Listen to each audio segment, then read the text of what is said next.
जब जीव को मनुष्य शरीर में जन्म लेना होता है तो प्रकृति में वर्षा के साथ आता है, प्रकृति में वर्षा के साथ आया, और फसल में मूली, गाजर, गेहूं, अन्न, इनमें वो जीव प्रवेश करता है और उसे माता पिता दोनों पाते हैं। तो सप्तम धातु वीर के रूप में परिणित होता है जीव। वो वीर कण के रूप में माता के उदर में जब प्रवेश करता है तो एक रात्रि में मां का और पिता का, दोनों का वो जो वीर मिलता है, उस रज और वीर के मिलने से एक कलल सा बनता है। 5 रात्रि व्यतीत होने के बाद एक बुदबुदा सा बनता है। 10 रात्रि व्यतीत होने के बाद एक बेर की सी आकृति होती है। फिर उसके बाद उसमें धीरे धीरे मांसपेशियां बढ़ने लगती हैं। 1 महीने में उसके सिर निकल आता है, 2 महीने में हाथ पांव अंगों का विभाग होता है, तीसरे महीने में नख, रोम, अस्थि, चर्म, स्त्री पुरुष के चिन्ह प्रकट हो जाते हैं, 4 महीने में मांसादि 7 धातुएं प्रकट हो जाती है, 5वें महीने में चेतना जागृत हो जाती है। जैसे अपने चेतना, ऐसे 5वें महीने में गर्भस्थ शिशु की चेतना जागृत हो गई। जीव है पर चेतना 5 महीने बाद मां के गर्भ में जागृत। अब उसे भूख लगती है, प्यास लगती है, वहां की तापमयी जलन, पीड़ा, छोटे छोटे कीड़ों के द्वारा काटना, 6ठे मास में झिल्ली से लपटा हुआ मां की दाहिनी कोख में कीड़े की तरह तड़पता है। उस समय माता को कड़वे और खट्टे पानी की लालसा होती है, जिससे उसके अंगों में जाकर भयंकर जलन होती है। यह है भोग। वो कृमि कीड़े की तरह तड़पता है। मलमूत्र के गड्ढे में बीच में झिल्ली में बंधा हुआ वो जीवात्मा सुकुमार तो होता है, वहां के कीड़े उसे नोचते हैं छोटे छोटे, वो तड़पता है। माता प्रसन्न होती कि जब बच्चा हिलता है, बोले है उसकी दुर्गति हो रही, वहां भयंकर कष्ट पा रहा है। ऐसा क्लेश होता है कि क्षण क्षण में बेहोश होता रहता है। माता के खाए हुए कड़वे, तीखे, गरम, नमकीन, रूखे, खट्टे, यही पदार्थ पाने की इच्छा होती है माता, क्योंकि उसको भोग भोगना है। उसके कोमल शरीर में भयानक पीड़ा होती है जब माता ऐसे पदार्थ खाती है। गर्भाशय की झिल्ली में लिपटा हुआ, आंतों और मलमूत्र से घिरा हुआ सिर, पेट की और पीठ और गर्दन एक कुंडलाकार, ऐसे कंकण जैसा, ऐसी आकृति गर्भस्थ शिशु की होती है। पिंजड़े में बंद पक्षी के समान पराधीन, ना तो वो हिलडुल सकता है ना बोल सकता है, बड़ा असमर्थ दुख को भोग रहा है, चेतना पूरी है। इसी समय भगवान द्रवित होकर उसे ज्ञान देते हैं, गर्भस्थ शिशु को, सबको। जे उसे ज्ञान होता है तो सैकड़ों जन्म के कुकर्मों से याद आते हैं, सैकड़ों जन्म के। ओहो, ये मेरे कर्म का ही फल, मैंने ऐसे कर्म किए इसलिए ये दुख भोग रहा हूं। बेचैन हो जाता है, कैसे निपट पाऊंगा, सैकड़ों जन्म के कर्म जमा है। अब महान अशांति उसके हृदय में, उस शरीर में भयंकर पीड़ा। कुंडलाकार शरीर है, हिल भी नहीं सकता है, बस कीड़े काटते, बड़ी तड़पन, बड़ी जलन, भूख प्यास की जलन। अब एक और भयानक जलन हुई, उसे स्मरण हो जाता है कई जन्मों के, सैकड़ों जन्मों के पाप कर्मों का। 7वां महीना आरंभ हुआ कि ज्ञान का उन्मेष हो गया। अब प्रसूति वायु उसे चला रही है, तड़पता है वो। सप्त धातु में स्थूल शरीर से बंधा हुआ वो जीव भयभीत होकर के पुकारता है, अगर कोई भगवान है तो एक बार मुझे यहां से निकाल दे। वो विनय करता है भगवान से, कोई अगर भगवान है जिसने मुझे इस बंधन में डाला है, एक बार निकाल दे, यहां से जाके केवल भजन करूंगा। जीव कहता, जंतुरुवाच तस्योपशन्नमवितुम जगदिच्छयात् नाना तनोर्भुवि चलच्चरणारविंदम सोहम ब्रजामि शरणम रकुतो भयम में येने दृशी गतिरदर्श सतोनुरूपा। हे प्रभु, मैं बड़ा अधम हूं। ये ज्ञान भगवान की तरफ से गर्भस्थ शिशु को होता है। देखो, स्वयं वो इतना कष्ट पा रहा है, फिर जब आप गर्भ हत्या करते हैं तो आपका पाप कितना बड़ा होगा सोचो। सब माताओं से विनय है, संयम से रहो, सावधान रहो। ये हत्या ऐसी नहीं कि तुम्हारे दान पुण्य से क्षमा हो जाएगी। ये जो भ्रूण हत्या है, गर्भ हत्या है, बहुत बड़ा पाप है। आप लोग अज्ञान के कारण इसको ध्यान नहीं देते, इसे खिलवाड़ समझते हो। कितना ज्ञान है। बेटी ही मां है, बेटी ही बहन है, बेटी ही पत्नी बनती है, बेटी ही किसी के जीवन को धारण करने वाली बनती है। और आपने गर्भ में देख लिया बेटी है, तुम स्वयं मां होकर उसका साथ दे रहे हो, उसका नष्ट करने के लिए। हमारी तो बात ही समझ में नहीं आती, क्या बुद्धि भ्रष्ट हो गई। अगर पुरुष का इतना महत्व है तो बेटियां ना हो तो तुम्हारी कौन सी गति होगी, सोचो जरा। जीना मुश्किल हो जाएगा तुम्हारा। तुम पुरुष किस काम के रह जाओगे। तुम्हारा अर्धांग काट दिया जाए तो तुम कैसे होगे। ये स्त्री स्वरूप अर्धांग है। जिस घर में मां बहन नहीं है, स्त्री स्वरूप नहीं, श्मशान जैसा वो होता है। ध्यान दीजिए, ये बहुत बड़ी गलती है जो अपनी बेटियों की हत्या करते हैं। और ये वो पाप है जो अक्षम्य अपराध है। स्त्री हत्या करना शास्त्रों में बहुत बड़ा पाप कहा गया है। फिर वो तो बच्चा है, बिल्कुल नहीं। जिनसे हो गया है, श्रीमद् भागवत का सप्ताह मूल संस्कृत से सुनो और भगवान से प्रायश्चित प्रार्थना करो कि हे नाथ, भूल से गलती हो गई, दूसरा कोई उपाय नहीं। ध्यान से समझ लीजिए, तुम्हारे भ्रूण हत्या गर्भ हत्या के पाप को नष्ट करने में एकमात्र श्रीमद् भागवत समर्थ है, दूसरा कोई नहीं। कोई दान पुण्य तीर्थ स्नान तुम्हें क्षमा नहीं कर पाएगा। यह ऐसा महापाप है। अगर हृदय में जलन करके और मूल संस्कृत के द्वारा पूरी 7 दिन में भागवत श्रवण की जाए नियम से, तो भागवत समर्थ है, इस हत्या के पाप से भी आपको मुक्त कर देगी। जिनके ऐसे हत्या हो गई हो करवा लो, नहीं तो बुद्धि आगे भ्रष्ट करके तुम्हें हरि गुरु से विमुख कर देगा।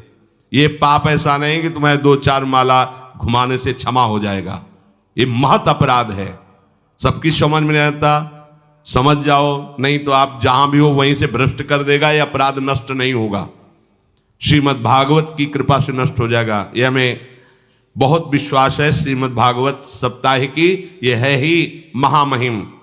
प्रीत योनि को प्राप्त धुंधकारी को सीधे भगवत पार्षद स्वरूप देकर परम पद में आरूढ़ कर दिया। केवल 7 दिन की मूल संस्कृत एक भी श्लोक नहीं छूटना चाहिए। अगर सप्ताहिकी का पारायण हो तो इस भ्रूण हत्या गर्भ हत्या से भी निवृत्ति मिल जाए। अब वो जीव भगवान को पुकारता है, मैं बड़ा नीच अधम हूं। आहा, भगवान आपने जो मुझे गति दिखाई ये तो मेरे कर्म के अनुसार ही है, आपका इसमें कोई दोष नहीं। हम लोग जब कष्ट भोगते तो भगवान से कहते हैं हमने तुम्हारा क्या बिगाड़ा। भगवान ने नहीं बिगाड़ा, तू खुद देख क्या बिगाड़ लिया अपना। करो पापाचरण। अब देखो, हमने तो जीवन में कोई पाप नहीं किया और कितने गर्भ हत्या की है, कितनी खिलवाड़ समझे हो। ये बिल्कुल भयावह चीज है। आप लोगों को नहीं, हम बार बार इसीलिए कह रहे कि भयावह वस्तु है, तुम्हें बहुत ऊंचाई से घसीट के भ्रष्ट कर देगी। बहुत होश में हो, भूल के कभी ऐसा न करना जहां तक हमारी आवाज पहुंचे, जहां तक सुनाई दे। गर्भ हत्या मत करना, संयम से रहो। इस तरह का व्यवहार मत करो कि तुम्हारा मनुष्य जन्म ही व्यर्थ चला जाए। इसमें तीनों को बराबर दंड मिलेगा, गर्भ हत्या कराने वाला, गर्भ हत्या की प्रेरणा देने वाला और गर्भ हत्या में सहयोग देने वाला। जो औषधि डॉक्टर या जो भी, तीनों को दुर्गति होगी। माता पिता प्रेरक और कर्ता। ऐसा नहीं कि आप डॉक्टर हो तो आपको गर्भ हत्या करने का अधिकार नहीं। आप डॉक्टर हो दूसरे के शरीर को स्वस्थ करके निरोग करने के लिए, हत्या करने के लिए नहीं। कोई भी हमारा संविधान ऐसा आदेश नहीं करता कि आप गर्भ हत्या कर दो। ना भागवतिक और ना भारतीय संविधान ऐसा संविधान आदेश नहीं करता। अब वो जीव कह रहा है कि प्रभु मेरे योग्य ही है, आपने जो मुझे दंड दिया है। मैंने सुना है कि आपकी शरण में जो आता है आप उसकी रक्षा कर लेते हैं। आपकी जो शरण में हो जाता है वो इस भूमि पर, भारत भूमि पर, विश्व पर निर्भय विचरण करता है, कोई उसे भय नहीं प्रदान कर सकता। प्रभु मैं इस माता के उदर में माया का रहस्य न जानने के कारण ऐसे कर्म किए कि मैं आ गया हूं, बहुत दुख पा रहा हूं। हे निर्विकार अखंड बोध स्वरूप परमात्मा, मैं बार बार नमस्कार करता हूं। प्रभु मेरे ऊपर कृपा कर दो, एक बार इस गर्भ से निकाल दो, मैं यहां से बाहर जाकर आपका निरंतर भजन करूंगा। ये वादा करके आए हम प्रभु से सब। प्रभु ने करुणा करके हमें चांस दिया है मनुष्य शरीर। प्रभु मैं बहुत जन्मों से इस समय स्मृति आ रही देख रहा हूं, कर्मों में भटकता रहा आपसे विमुख होकर के। ये जो मुझे अभी ज्ञान हो रहा है केवल आपकी कृपा से तत्कालिक है, तत्कालिक। एक तत्कालिक वैराग्य होता है, जैसे कथा सुनियो मन में आया कि अब तो भजन ही करना है, ये तत्कालिक है, स्थायी नहीं है। इसे स्थायी बनाओ। प्रभु आप अंतर्यामी हो, आप सब कुछ जान रहे हो। तीनों तापों की शांति के लिए भक्तजन आपका भजन करते हैं। मैं देहधारी होकर जीव माता के उदर में मलमूत्र से रुधिर की झिल्ली में फंसा हुआ माता की जठराग्नि के ताप से जल रहा हूं। प्रभु एक एक क्षण में यहां विकल होकर केवल इंतजार कर रहा हूं कि किस समय मुझे यहां से निकाला जाएगा। दीन बंधु यहां से कब मैं निकलूंगा। स्वामिन आप बड़े दयालु हो, आप जैसे उदार प्रभु ने मुझ गर्भस्थ शिशु को ये ज्ञान दिया। हे दीन बंधु आप अपनी कृपा से प्रसन्न हो जाइए। प्रभु एक बार निकाल दीजिए, मैं ऐसा भजन करूंगा कि दोबारा संसार के दुख में नहीं आऊंगा। कपिल भगवान कहते हैं, हे माता, वो गर्भस्थ बालक शिशु भगवान से प्रार्थना करता है, भगवान का आदेश होता है, तत्काल प्रसव वायु धक्का मारती है। जे ही प्रसव वायु धक्का मारती तो उसको ऐसा भयंकर कष्ट होता है, जैसा पीछे लिखा है कि जैसे जिंदा किसी की चमड़ी उतारी जाए, ऐसा मां के गर्भ से निकलते समय उसे कष्ट होता है। वो अत्यंत कष्ट से व्याकुल होता है। उसी समय उसका वो ज्ञान नष्ट हो जाता है जो भगवान ने दिया था। उस समय उसकी श्वास की गति रुक जाती, जैसे किसी का गला दबा दिया जाए तो कैसा लगेगा। ऐसे ही पूरी की पूरी भागवती की स्मृति नष्ट हो गई। होश आया तब देखा कि वो बाहर पड़ा हुआ है, माता के उस मलमूत्र में सना हुआ बिष्ठे की कीड़े की तरह। गर्भवास में जो दिव्य ज्ञान प्रकट हुआ था भगवान की कृपा से, वो सब नष्ट हो गया। भूमि परत भा ढाबर पानी, तिम जीवे माया लपटानी। चेतन आई तो रोने लगा। वो ज्ञान कहां गया, वो ज्ञानदाता कहां गया। वो कहता कहां कहां, बोले थाली बजाओ, बच्चा हुआ है। और वो तो रो रहा है कि कहां, वो ज्ञान कहां गया जिसके बल से मैं कह रहा था कि बाहर निकाल दो, मैं आपका भजन करूंगा। सब खत्म ज्ञान। जो लोग उसका अभिप्राय नहीं समझते वो उत्सव मनाते हैं। बालक हुआ है, वो रो रहा है, वो कहां गया ज्ञान, कहां कहां कहां। छोटा बालक यही रोक कहता कहां।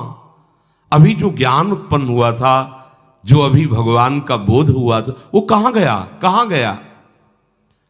घर परिवार के लोग उसका पालन पोषण करते रहते हैं, उसमें कोई निषेध करने की शक्ति नहीं हो रही। मच्छर काट रहा है, दुख हो रहा, हटा नहीं सकता बालक। उस जीव को शिशु अवस्था में जब कपड़ों पे लिपेट कर ऐसे लिटाया जाता है तो इतना कोमल त्वचा होती कि कपड़े भी उसको, जैसे खुजलाहट है, पीड़ा है या जलन है, बिल्कुल कोमल त्वचा होती, कुछ नहीं कर सकता वो, बस रो सकता है। ना खुजलाने की, ना करवट बदलने की, ना उठने की कोई सामर्थ्य नहीं। बड़ा कष्ट पाता है बाल्यावस्था में, क्योंकि त्वचा बड़ी कोमल होती, दास मच्छर आदि जीव उसको काटते हैं। गर्भावस्था का कोई ज्ञान नहीं रहा, सिर्फ रोना ही रोना रह रहा। इस प्रकार उसकी बाल्यावस्था कटी, कौमार अवस्था आई, पौगंड अवस्था, इनमें वो खिलवाड़ में फंस गया। जैसे जैसे बड़ा होता जाता, चेतना, गुनगुना, ये कार, ये प्लास्टिक के ऐसे उनमें मगन है। देखो ना छोटे बच्चों को, अज्ञानवश इसकी ये अवस्था कट गई। बड़े भाग्यशाली ऐसे भी बच्चे हैं जो तुतला के बोलते हैं, उनकी मैया कहती राधा बोलो, राधा। देखो ये सौभाग्य, प्रणाम है उन माताओं को जो अपने बच्चों को भगवान नाम बुलाती हैं कि आप बोलो, श्री हरिवंश बोलो, राधे राधे बोलो। धीरे धीरे उसकी युवा अवस्था पहुंची। इस समय उसके अंदर एक भूत सवार होता है, जवानी का भूत है, ये सबके सवार होता है। अगर मंत्र चल रहा है तो भूत नहीं चढ़ेगा, नाम चल रहा है तो भूत नहीं चढ़ेगा, नहीं तो भूत चढ़ जाता है। ये कुछ भी करवा सकता है भूत, भूत ही तो है ना। वैसे ही पंचभूत लिपट गए, ये ऊपर से जवानी का और भूत सवार हुआ तो जौवन ज्वर के ही नहीं बलकावा। जवानी में कोई भी ऐसा अपराध नहीं जो हो ना जाए। बड़ा भयानक इसमें स्वरूप होता है। इसमें केवल भोग, केवल भोग, एक ही दृष्टि रहती है, भोग भोगना। अज्ञानवश जब भोगों की प्राप्ति में बाधा पड़ती तो भयंकर वो क्रोध करता है, शोकाकुल होकर हिंसा कर बैठता है। जैसी घटनाएं सुनने को मिलती हैं, राक्षसी घटनाएं, ये भूत है जवानी का। जहां कामना में बाधा पहुंची, क्रोध, क्रोध में वो समझ नहीं पाता कि मेरे जैसा ही प्रिय शरीर उसका है जो मैं वर्ताव कर रहा हूं। सदेहेन मानेन वर्धमानेन मन्युना करोति विग्रहम कामी कामेष्वंताय चात्मनः। जैसे जैसे देह बढ़ता जाता है, पुष्ट होता जाता है, वैसे वैसे भोग वासना और अभिमान बढ़ता जाता है। वो काम परवश होकर अपना नाश करना शुरू कर देता है। यौवन, वो फिर खोटी बुद्धि वाला वैसे ही पाप करने लगता है जिन पापों के कारण उसकी दुर्गति हुई थी नरक आदि की, और मां के गर्भ में आया था। देहाभिमान वश निरंतर मैं करूंगा, मैंने भोगा, मैं वो भोगूंगा।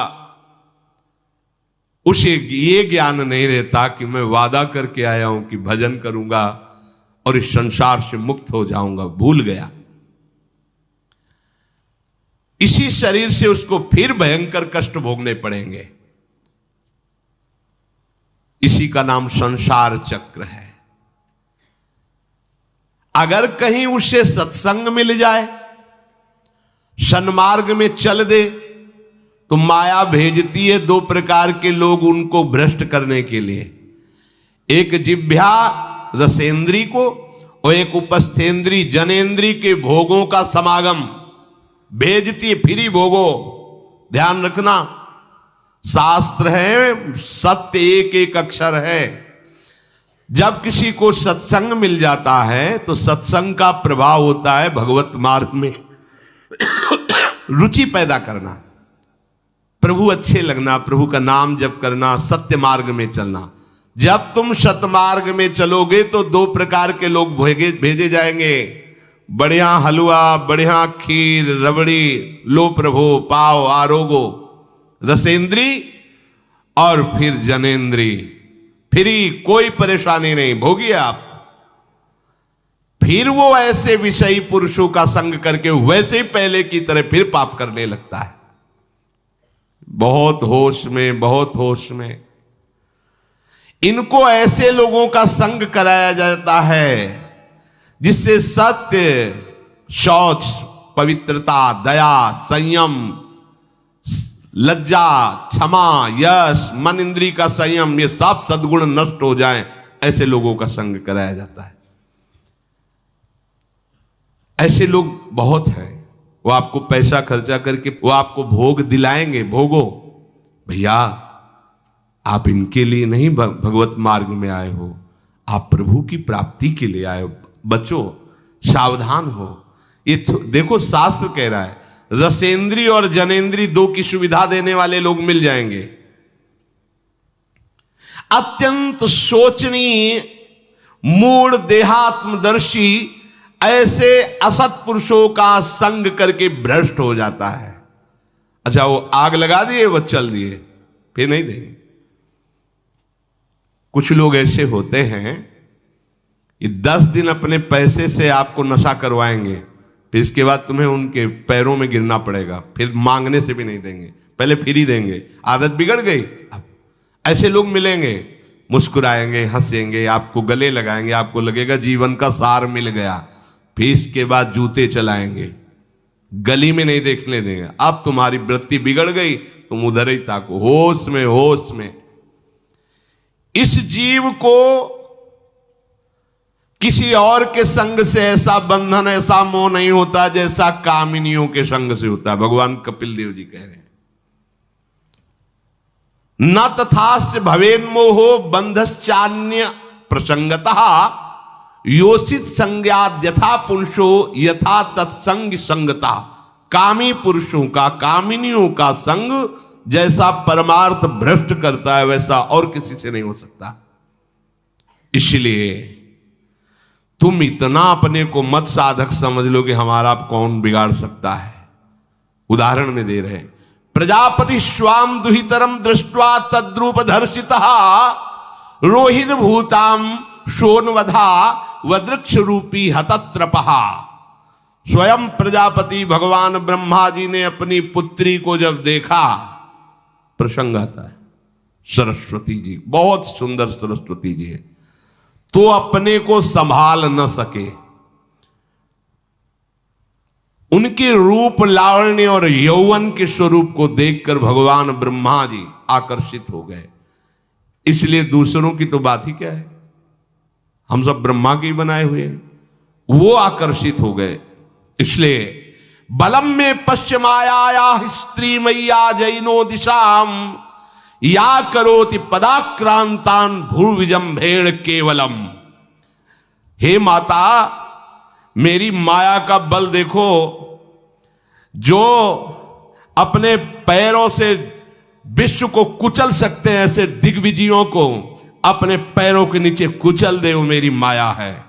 देखो बलम में पश्चिमाया स्त्री मैया जैनो दिशाम, जो 10 दिशाओं पर विजय प्राप्त कर सकते उनको भी घुटने टिकवा दे, ये मेरी माया है। संगम न कुर्यात् प्रमदा सुजातु योगस्य पारम परमारुरुक्षु मत्सेवया प्रतिलब्धात्म लाभो वदंति या निरय द्वारमश्य। श्री भगवान कह रहे हैं अहो मेरी इस माया का बल देखो। इसलिए जो मेरे को प्राप्त करना चाहता है, योगारूढ़ होना चाहता है, भजन में आगे उन्नति चाहता है, उसे चाहिए जो तुम्हें भ्रष्ट करने के लिए इशारे करे, चाहे स्त्री हो चाहे पुरुष। तजिए ताहि कोटि बैरिशम यद्यप परम सनैव मित्र नहीं, वो माया के द्वारा भेजा हुआ दूत है। चाहे कोई भी हो, होश में तुम समझते हो कि बाजी जीत गए, भाग्य खुल गए, तरस रहे थे भोगों के लिए, मिल गए भोग। अरे नारकी गतियों से बचने के लिए तुम्हें अवसर मिला था, फिर नरक जा रहे हो। तुम समझते हो कि इसको भोग ले तो सुखी हो जाए, उसको जो भोग रहा है वो समझता है उसको भोग ले तो सुखी हो, उसको वो पूरी सृष्टि इसी भ्रम में फंसी हुई है। होश में हो जाओ। जो परम पद चाहता है, भजन करना चाहता है, ठीक से मार्ग में चलना चाहता है, उसे शब्द भगवान के याद कर लेने चाहिए। चाहे वो स्त्री हो चाहे पुरुष, जो तुम्हें गंदी बातें सिखाए, गंदी बातें दिखाए, गंदी बातें करने के लिए प्रोत्साहन दे, जाके संग कुमति मति उपजय करत भजन में भंग तजोरे मन हरि विमुखन को संग। गृहस्थ हो तो धर्म के अनुसार अपनी पत्नी मात्र में सीमित रहो। ये उद्दंडता तुम्हारा नाश कर देगी। ये जो आज नई रीतियां चल रही हैं, ये भगवान ब्रह्मा जी ने अपने पुत्रों को बुलाया। चारों युग ये पुत्र हैं भगवान ब्रह्मा के, सतयुग, त्रेता, द्वापर, कलयुग। सतयुग से कहा भाई हमने रचा है नरक, तुम्हारा स्वभाव सत्य में स्थित होना है, इसलिए हमारी आज्ञा का पालन करो कि नरक खाली भी नहीं रहना चाहिए। तो उनका पिताश्री जब हमारा स्वभाव आपने ही रचा है तो मेरे राज्य में कोई नरक जाए, भूल चूक से किसी को नरक नहीं जाने देंगे। त्रेता से कहा तो उन्होंने कहा कोशिश करेंगे अपने बड़े भाई का अनुगमन करने की। द्वापर से कहा तो उन्होंने कहा कोशिश करेंगे आपकी आज्ञा का पालन करने की। समझना। लेकिन जब कलयुग आया तो मुस्कुरा के बोला, पिताश्री जैसे बड़े भैया ने कहा मेरे राज्य में कोई नरक मेरी जानकारी में नहीं जा पाएगा, ऐसे ही मेरे राज्य में कोई स्वर्ग या परम पद मेरी जानकारी में नहीं जा पाएगा। मैं सीधे हाउसफुल करूंगा नरक। देख लो ना, शराब पीना, व्यभिचार करना, जुआ खेलना, चोरी करना, हिंसा करना, इसके प्रधान स्थान हैं। ब्रह्मा जी से कहा आप चिंता मत करो, जैसे बड़े भैया कहते हैं कि हमारे राज्य में कोई नरक नहीं जाएगा, ऐसे हम आपको वचन देते हैं। अगर हमारी दृष्टि पड़ी तो न स्वर्ग जाने देंगे न परम पद में जाने देंगे। तभी महाप्रभु कहते पाए जान जगत में सब जन कपटी कुटिल कलयुगी टंचू। कलयुग ने सबको देख रखा है, सबको अधीन कर रखा है। अगर बच सकते हो तो एक हरिनाम है, राधा नाम है, जो कलयुग का प्रभाव नहीं पड़ने देगा। इसलिए होश में, चाहे वो पुरुष हो या स्त्री हो, रिश्तेदार हो, नातेदार हो, कोई हो, जिसके संग से भोग वासना बढ़े, भगवत विमुक्ता हो, दूरी बना लो, तत्काल दूरी बना लो। वो मित्र नहीं, वो भारी दुश्मन है, जो तुम्हें फिर वही दुर्गति में ले जाएगा जो गर्भ में वादा किया वो नहीं कर पाओगे। भगवान कह रहे मैं इसलिए मना कर रहा हूं कि ये खुला हुआ नरक का द्वार है। वदंतिया निरय द्वारमस्य, निरय माने नरक का द्वार, अस्य माने ये भोग विलासिता खुला हुआ नरक का द्वार है। इसका भाव यह है कि इसमें सुख तो है नहीं, सुख भासता है। भासना और है में अंतर है। जैसे रेत में हम देखते हैं सूर्य की किरणें पड़ने पर निर्मल जल भासता है, और प्यास के कारण हम दौड़े तो वहां बालू ही मिलेगी, फिर आगे भासता है, फिर भागे तो फिर भागने से प्यास बढ़ती जाती है, पानी मिलता नहीं। ऐसे ही परस्पर आकर्षण में सुख भासता है, होता नहीं। जब हम उसको स्वीकार कर लेते हैं तो एक मन में उदासी आती कि यहां वो तो मिला नहीं जो चाह रहे थे, तो वो दूसरा दिखाता है, वो आगे वो उधर गया, तो फिर वो पूरा जीवन नष्ट हो जाता है। और मिला नहीं क्योंकि है नहीं, भासता है, सुख भासता है नहीं। प्रभु में सुख भासता नहीं, प्रभु में सुख है, भासता नहीं है। इसलिए जो भासता में लगे वो प्रभु में नहीं लग पाते, क्योंकि वहां भासता नहीं है, वहां भास रहा है, और है नहीं। यहां है, भास नहीं रहा है तो है का परिचय नहीं है, इसलिए वो यहां लग। और जो लग गया तो नाच नाच के मीरा जी कहती पायो जी पायो मैंने राम रतन धन पायो। पति है। प्रथम रात्रि में मीरा जी ने राणा साहब से कहा कि आप हमारी बात शायद समझ सकते हो, आप हमें स्पर्श मत करना।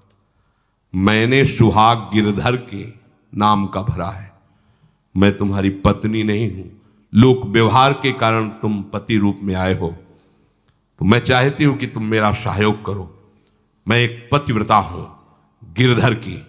मेरे तो गिरधर गोपाल बैठे थे एक ही सैया में, उतर के चरणों में बैठ गए।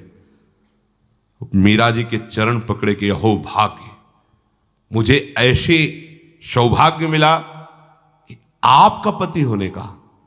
एकांत में आप हमारी गुरु होंगी और समाज में आप पत्नी का स्वांग करेंगी, जिससे आपको विक्षेप नहीं पड़े। आजीवन निर्वाह किया, एकांत में गुरुवत मीरा जी के प्रति व्यवहार करते राणा साहब, और व्यवहार में मीरा जी पत्नी जैसा व्यवहार में बाहर और अंतर में ऐसी सदगति हुई राणा की जो बड़े बड़े योगियों को दुर्लभ है।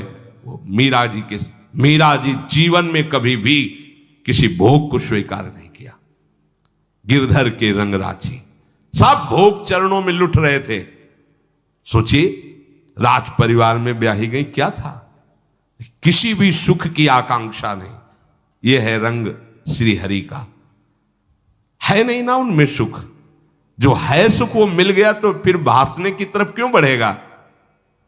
इसलिए ये जो मेरी माया है, ये मित्र बनकर पहले सेवा के बहाने से धीरे धीरे पास आती है।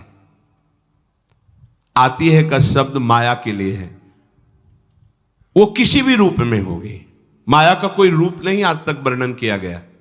कोई भी रूप हो, वस्तु, व्यक्ति, स्थान, घटना, कुछ भी। उपासक जब समझ नहीं पाता तो वही उसके नाश का कारण बन जाती है। बहुत सावधान। हमें नहीं पता किस रूप में आएगी। जिनको पता है हम उनको अपने पास रखें। वो है नाम, राधा राधा, फौरन पता चल जाएगा आपको पक्का। ये ठीक नहीं, नहीं बहुत श्रद्धा नहीं, बिल्कुल हटो, बिल्कुल हटो, अंदर से बिल्कुल हटो। नहीं तो कोई समझाने वाला थोड़ी था बचपन से हमें कि भाई पास कोई हो। यही नाम, जहां कहीं कोई प्रियता, कहीं आश्रमों में कहीं कुछ समझ, हटो हटो हटो। ये नाम हटाते हटाते हटाते जहां लगाना चाहिए वहां लगा दिया। नाम अगर है अंगरक्षक तो तुम्हें माया से बचाता रहेगा, क्योंकि जिनकी माया है उन्हीं का नाम है। वो खूब अच्छे से जानता है, माया को पहचानता है। नाम आप नहीं पहचानोगे पक्का, क्योंकि वो बाहर से ही नहीं आती, वो अंदर से भी आती है। ये सब माया के ही पार्षद है। मन बुद्धि चित्त अहंकार सब माया में है। नाम चलेगा तो अंदर और बाहर दोनों जगह सुरक्षित रखेगा। पकड़ लीजिए। वो तिनके में ढके हुए कुएं के समान होती है।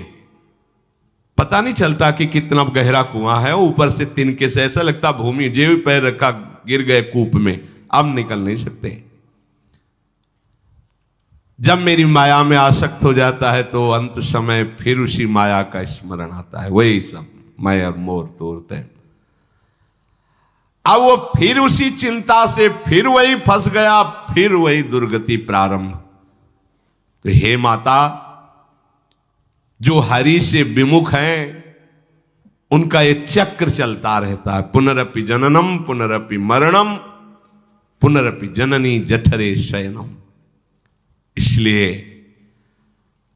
मुमुक्ष उपासक को चाहिए कि ना कोई भय स्वीकार करो, डरो मत माया से। देखो भगवान के वचन, ना किसी के सामने दीन हो। भक्ति की दैन्यता अलग है, विषयों की दीनता नहीं। ये साधु में कभी नहीं हमने देखा, किसी भी साधु में ये नहीं। साधु है ये नहीं होगा जब मर जाए पक्का। और साधुता नहीं है तो फिर इतना ही है, फिर और रही क्या गया है। फिर साधुता में ये तो नहीं होता पक्का। हम कहते हैं बहुत हजारों संतों से मिले, ये नहीं होता। अरे रिद्धियां सिद्धियां मारी घूमती पीछे, वो हाथ फैलाएंगे। हाँ, आचार्य आदेश के कारण रोटी मांगते हुए बड़े बड़े सिद्धों को देखा गया है। टुकड़े रोटी के मांगने आचार्यों का आदेश है। भिक्षा औषधम अन्नम, भिक्षा रूपी अन्न रूपी औषधि से उदर पोषण करे, ऐसा आचार्य। चाहे वो भगवान शंकराचार्य हो, चाहे आप प्रेम के उपासक हो।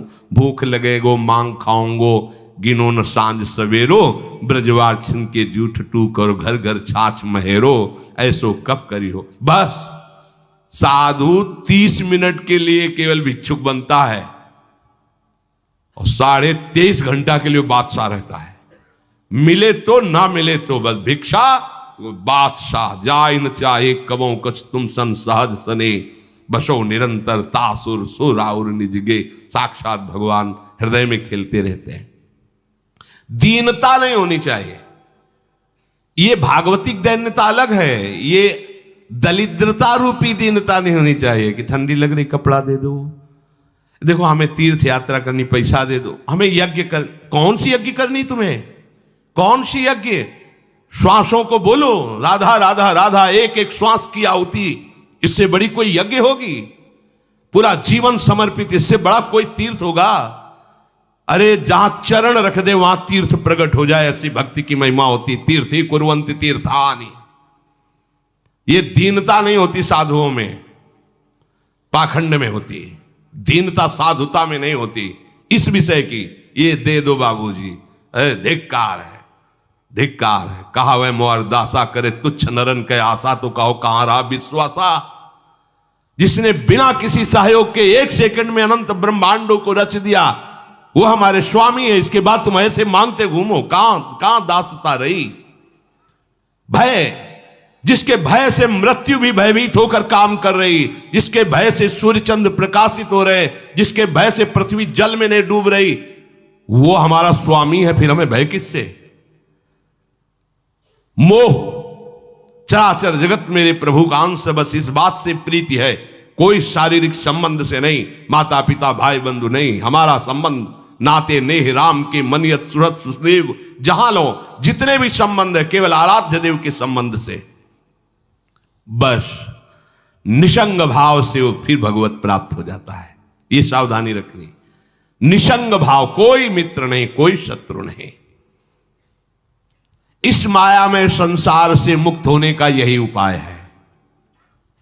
भय नहीं, दीनता नहीं, मोह नहीं, किसी का संग नहीं, और अपने श्यामा श्याम श्यामा श्याम श्यामा श्याम, उनके नाम के, उनके आश्रित।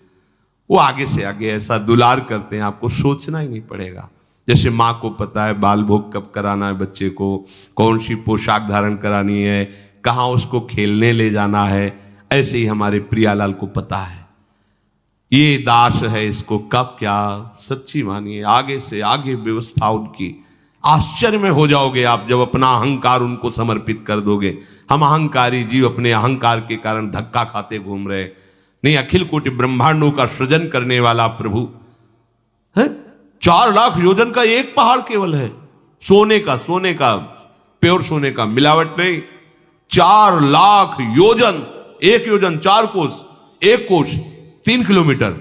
कितना एक से एक रत्न इस पृथ्वी में है। ऐसे मालिक के गुलाम हो, ऐसे हाथ फैलाते घूमो। राधा राधा। इस शरीर को बहुत ध्यान से सुन लो। जो इस शरीर को निक्षेप माने धरोहर होता है, धरोहर की भांति। जैसे हम तुम्हें दे दें कि 500 रुपये रख लो, हमें जब काम लगेगा ले लेंगे, तो 500 रुपये रखे आपकी जेब में, लेकिन आप कभी उसे अपना नहीं मानेंगे।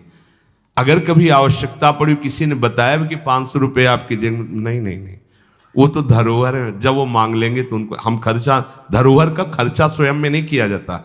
ईमानदार आदमी धरोहर को जैसे रखा वही, ये नहीं कि हम 500 खर्चा कर लेते हैं फिर कमा के 500 दे देंगे, नहीं, वही सेम टू सेम वैसे ही वापस होगा।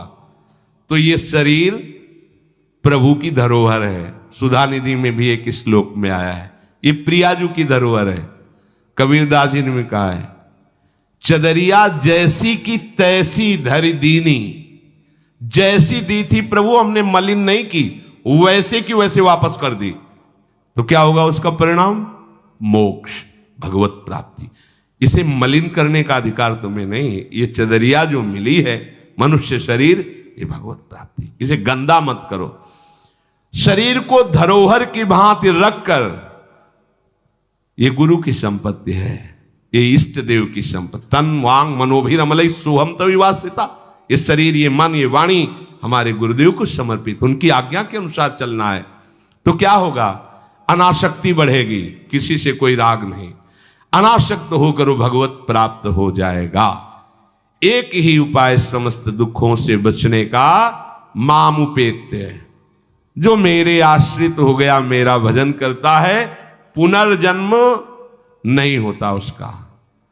क्योंकि दुखालयम शाश्वतम, संसार में वही जवानी, वही बुढ़ापा, वही रोग, वही योनियों में भटकना। थोड़ा तो थक जाओ। तुम्हें नहीं चाहिए दिव्यता, तो कम से कम इतना समझ लो। फिर वही प्रारंभ वाली बात कहते हैं कि देश विदेश सुख के लिए भटकते हो, तो हम भी तो ऐसे देश की बात कर रहे हैं जहां सुख ही सुख है, जहां काल की भी चाल नहीं है, वो है निकुंज देश। निकुंज देश के राजा हैं श्यामा श्याम। चलो ना वहां, राधा राधा रूपी धन कमाओ, यहां किसी से व्यवहार न करो, प्रेम का व्यवहार भगवत समर्पित करो, राग द्वेष का व्यवहार मत करो, तो इसी जन्म में ये कर्म परंपरा खत्म हो जाएगी। पता नहीं कौन कौन सी योनियों में हमें जाना पड़े मां के गर्भ में। इसलिए भाई ये आखिरी जन्म होना चाहिए, ऐसा कर लो, ऐसा धन कमा लो जो तुम्हारे साथ चले, वो है राधा नाम। अब जीवन में धोखा ना होने पावे। सबसे प्रार्थना है बच जाओ, आगे और कलयुग भयानक रूप लेके आएगा, आपसे भजन नहीं होगा। अभी देख लो, न खान पान पवित्र है, न संग पवित्र है, न दृश्य पवित्र है। आगे तो और भी ये ऐसा समय पैदा करेगा कलयुग कि कोई राम कृष्ण हरि नाम सुनाई नहीं देगा। भा भ्रष्टाचारा सब संसारा धर्म सुने नहीं, कहीं स्वाहा स्वधा तो खत्म होता जा रहा है। देख लो, पहले यज्ञों की भरमार होती थी, कहां यज्ञ हो रहे हैं। ऐसे ही अभी सत्संग सुनने को मिल रहा है। कितने जगह सत्संग होता है, भगवत प्राप्ति का कितनी जगह सत्संग होता है, खोज लो आप पूरे भारत में। कितनी जगह शुद्ध शास्त्र सम्मत भगवत मार्ग की बात मिलेगी। कितने नाम जापक रह गए हैं। वास्तविक आगे चल करके आपको सपोर्ट ही नहीं मिलेगा भक्ति का। जैसे अभी डरने लगे कि अगर तिलक लगा के जाएंगे तो ऑफिस वाले क्या कहेंगे, स्कूल में तो कंठी और तिलक ही नहीं धारण करने दिया जाता। बच्चे कहते हैं, घर में कहते हैं तुम सुहागवती हो, कंठी तो विधवा धारण करती हैं। कैसा दुर्बुद्धि घर वाले। और ठाकुर सेवा ये तो विधवाओं का काम हुआ। सच्ची सौभाग्यवती वही है जिसने ठाकुर सेवा स्वीकार कर ली। सच्चा मंगल सूत्र कंठी ही है जिसने हरि का पहन लिया। कैसी मंद बुद्धि है लोगों की। ऐसी मतलब सौभाग्यवती भी कंठी पहन सकती हैं, तो हमें लगता है इससे बड़ा दुर्भाग्य क्या होगा, हम इसे सौभाग्य मानेंगे। राम हरि कृष्ण बोल न पावे, कंठी न धारण करे, रज न धारण करे और उसे सौभाग्यवती, तो कौन सा सौभाग्य। मरण धर्मापति कुछ दिन में